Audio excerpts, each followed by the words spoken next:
Melchora Aquino Ramos. Ipinanganak ako noong Enero 6, 1812 sa Caloocan, anak ni Juan Aquino at Valentina de Aquino. Hindi ako nakapag-aral dahil mahirap lang kami, pero mahal ko ang aking bayan. Ikinasal ako kay Fulgencio Ramos, nagkaroon kami ng 6 na anak. Nang siya'y pumanaw, mag-isa akong itinaguyod ang aking pamilya. Noong sumiglab ang himagsikan na pinamunuan ni Andres Bonifacio, ako ay 84 na taong gulang. Tinawag nila akong Tandang Sora. Kinupkup ko ang mga sugatang katipunero, pinakain, ginamot at inaruga.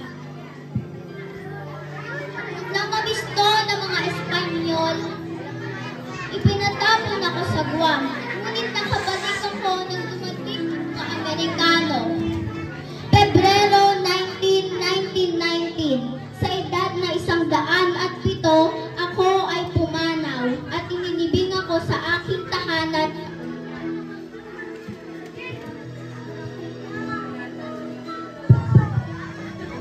Ako si Melchora Aquino Ramos, ina ng Katipunan.